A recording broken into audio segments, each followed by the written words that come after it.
उत्तर प्रदेश के मुख्यमंत्री योगी आदित्यनाथ ने प्रधानमंत्री नरेंद्र मोदी के जान भी और जहान भी मंत्र का पालन करते हुए एक अहम सेवाओं को शुरू करने का निर्णय लिया है। सरकारी निजी अस्पतालों में खास इलाज, आपातकालीन सुविधाएं फिर से शुरू होंगी। मंत्री अधिकारी 15 अप्रैल से दफ्तर में बैठना शुरू करेंगे। प्रधानमंत्री मोदी जी के द्वारा समयबद्ध ढंग से लिए गए निर्णयों के कारण वैश्विक महामारी कोरोना से बचाने में बहुत बड़ी मदद मिली है और आगे भी हमें प्रधानमंत्री मोदी जी के गाइडेंस पर भारत सरकार के द्वारा जो भी गाइडलाइन लॉकडाउन के संबंध में बनती है, इसका अनुपालन करना चाहिए। इसी में प्रदेश के 23 करोड़ लोगों के उत्तम स्वास्थ्य के लिए और उनके सुरक्षित भविष्य के लिए यही सबसे उपयुक्त मार्ग है। और इस पर सभी ने इस बात को भी चर्चा की कि लॉकडाउन के बाद प्रधानमंत्री मोदी जी ने जिस तरीके से देश के अंदर प्रधानमंत्री गरीब कल्याण पैकेज की घोषणा की, उत्तर प्रदेश में 2 करोड़ 34 लाख किसान इससे सीधे सीधे लाभान्वित हुए हैं। 3 करोड़ 46 लाख से अधिक जनधन जो खातेदार थे, ऐसी महिला लाभार्थी इससे लाभान्वित हुई हैं जिन्हें 500 रुपये उनके बैंक अकाउंट में उपलब्ध हुए हैं। और किसानों को 2 करोड़ 34 लाख किसानों को 2000 रुपये उनके बैंक अकाउंट में देने की सीधे व्यवस्था हुई है, ये मिला है। इसके साथ ही कोरोना के उपचार के लिए और इस पूरी व्यवस्था में कोरोना योद्धा के रूप में जो स्वास्थ्य कर्मी, स्वच्छता कर्मी कार्य कर रहे हैं, भारत सरकार ने केंद्र के हों, प्रदेश के हों, उन सभी कर्मियों को 50 लाख का बीमा कवर भी दिया है। केंद्र सरकार की तर्ज पर जो लोग छूटे हुए थे, उन्हें प्रदेश सरकार की तरफ से हम लोगों ने 50 लाख का बीमा कवर हम लोगों ने भी प्रदेश से उन लोगों को उपलब्ध कराया है जो केंद्र सरकार के उसमें छूट गए थे। खासतौर पर पुलिस है, होमगार्ड है या जो अन्य सफाई कर्मी थे, उन लोगों को हम लोगों ने प्रदेश से उसको कवर करने की व्यवस्था की है और सभी ने इसको उससे बहुत अच्छे ढंग से इसको स्वीकारा भी है। साथ ही साथ प्रदेश में 20 लाख निर्माण श्रमिकों को, जो भी पटरी व्यवसायी हैं, ठेला खोमचा रेहड़ी लगाने वाले कुली हैं या फिर पल्लेदार हैं, रिक्शा, ई रिक्शा, विश्वकर्मा श्रम सम्मान से जुड़े हुए धोबी है, मोची है, नाऊ है, इस प्रकार की जो 15 कैटेगरी से जुड़े हुए कामगार हैं, ऐसे 15 लाख लोगों को भी 1000 रुपये का भरण पोषण भत्ता देने की व्यवस्था प्रदेश सरकार ने की है। और प्रदेश में अब तक हम लोग 3 करोड़ 54 लाख से अधिक ऐसे परिवार जो प्रदेश के अंदर रहते हैं, उन परिवारों में हम लोगों ने निःशुल्क खाद्यान्न उपलब्ध करवाने की व्यवस्था पहले चरण की संपन्न कर दी है और 15 से फिर से हम इस कार्य को आगे बढ़ाने जा रहे हैं।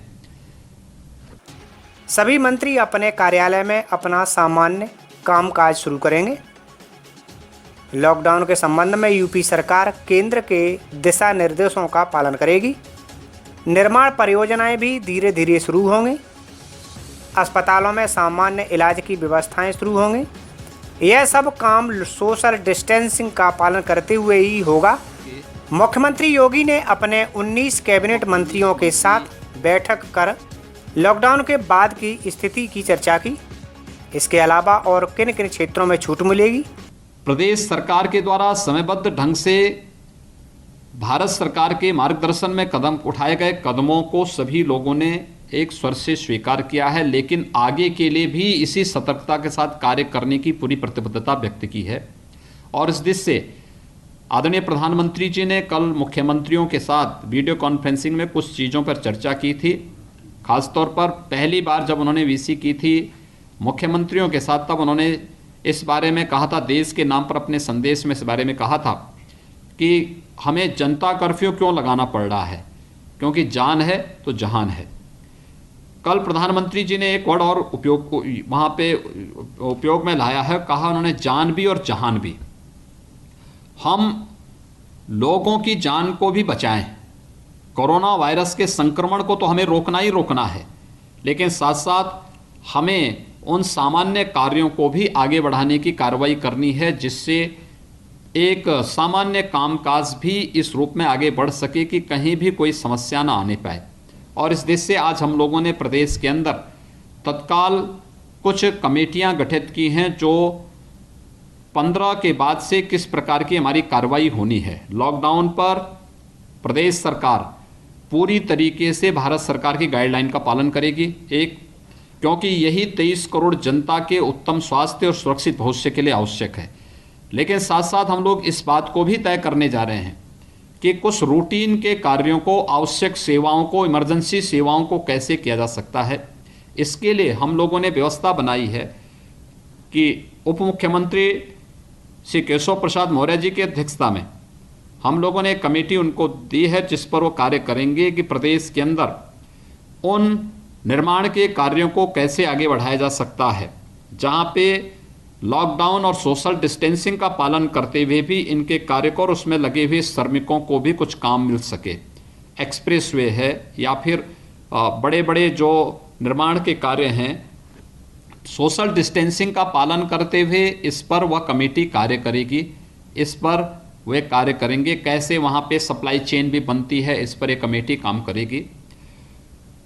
डॉक्टर दिनेश शर्मा जी उप मुख्यमंत्री की अध्यक्षता में एक कमेटी बनाई गई है, जो कमेटी इस चीज़ को तय करेगी पाठ्यक्रम को ऑनलाइन करना, क्योंकि सोशल डिस्टेंसिंग के लिए आवश्यक है कि अभी स्कूल कॉलेजेस को हम खोलें ना, और बच्चों की पढ़ाई में बाधा भी न पहुंचे, इसके लिए आवश्यक है कि हम लोग ऑनलाइन पाठ्यक्रम को आगे बढ़ा सकें। बेसिक है, माध्यमिक है, उच्च है, प्राविधिक है, व्यावसायिक है, मेडिकल एजुकेशन है, इन सब को कैसे आगे बढ़ाया जा सकता है, इस पर इनकी अध्यक्षता की कमेटी कार्य करेगी। वित्त मंत्री श्री सुरेश खन्ना जी की अध्यक्षता की कमेटी इस बात को सुनिश्चित करेगी कि रेवेन्यू के फ्लो को कैसे बनाया जा सके, जिससे राजस्व की कमी प्रदेश में न आने पाए। एक दूसरा, औद्योगिक विकास के साथ साथ एमएसएमई सेक्टर में भी हम लोगों को क्या कदम उठाए जाने चाहिए, इस पर एक कमेटी औद्योगिक विकास के साथ और एमएसएमई सेक्टर के साथ मिलकर के उन दोनों विभागों के मंत्रियों के साथ, अधिकारियों के साथ बैठ करके इस कमेटी किसी एक निष्कर्ष पर पहुंच करके अपनी रिपोर्ट उपलब्ध कराएगी। कृषि मंत्री की अध्यक्षता की कमेटी किसानों से जुड़ी हुई समस्याओं का समाधान करने, क्योंकि खेती बाड़ी का समय है, खेती किसानों की तैयार है। कंबाइन मशीन, हार्वेस्टर, यद्यपि 4700 से अधिक कंबाइन मशीन आज के समय में प्रदेश के अंदर उपलब्ध कराया जा चुका है, फिर भी कहीं कोई समस्या न होने पाए। इसको हम मनरेगा के साथ जोड़कर कैसे कार्य कर सकते हैं, यह कृषि मंत्री की अध्यक्षता की कमेटी कार्य करेगी। और साथ साथ प्रोक्योरमेंट की कार्रवाई को भी हम व्यवस्थित रूप से आगे बढ़ा सकें।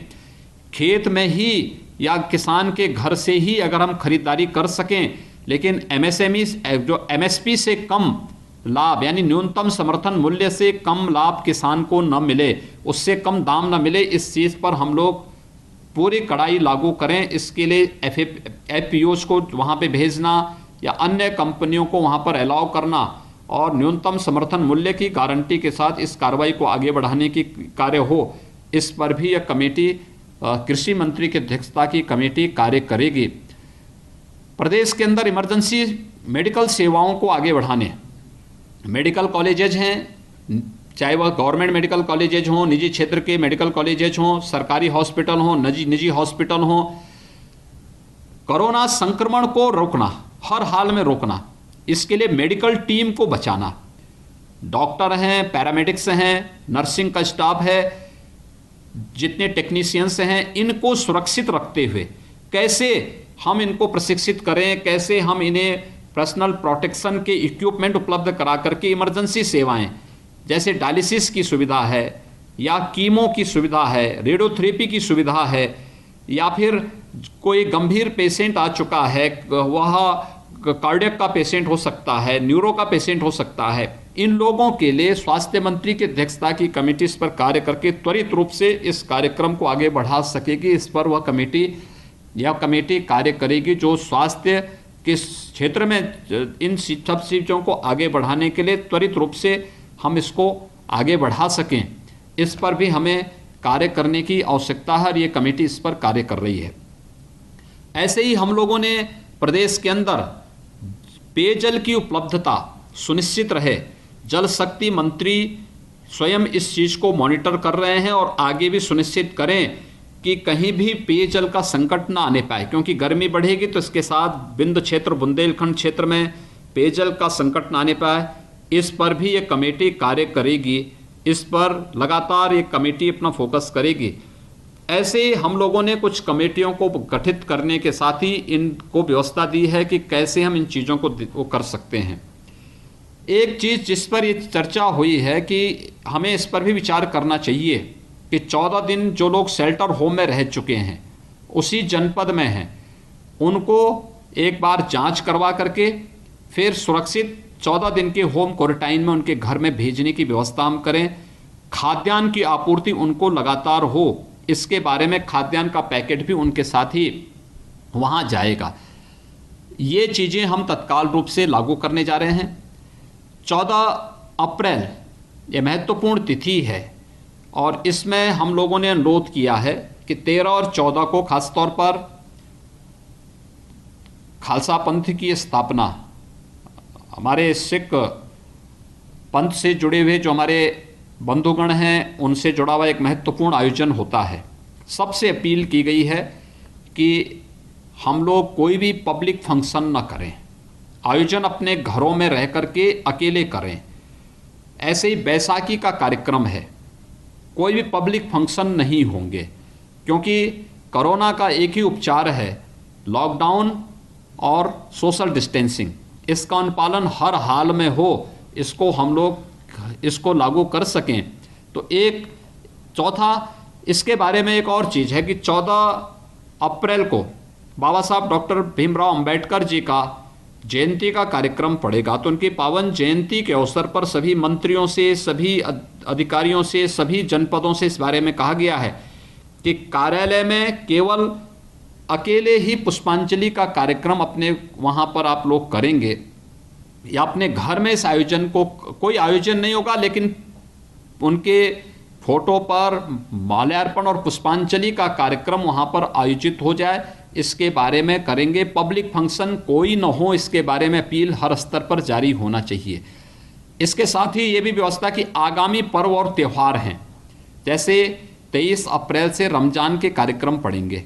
हम लोगों की अपील होगी, सभी जितने भी मौलाना हैं, मौलवी हैं, उन सभी से और सभी धर्म गुरुओं से भी मेरी अपील होगी कि कोई पर्व और त्यौहार पब्लिक फंक्शन न हो, कोई सामूहिक आयोजन न हो, क्योंकि ये आयोजन बीमारी और संक्रमण को बढ़ा सकता है। इस दृष्टि से इसके बारे में भी किया गया है। इसके साथ ही सभी मंत्रियों से इस बारे में कहा गया है कि 15 अप्रैल से वे अपने कार्यालयों में बैठें, सामान्य कामकाज को निपटाएं, अपने प्रभारी जनपदों में जो वहाँ पे शासन से जुड़ी हुई केंद्र और प्रदेश सरकार की गरीब कल्याणकारी योजनाएं हैं, इनकी मॉनिटरिंग करने के साथ साथ विभागीय कार्यों को संपादित करने की व्यवस्था करें। विशेष सचिव स्तर के ऊपर के अधिकारी भी कार्यालय में आएंगे।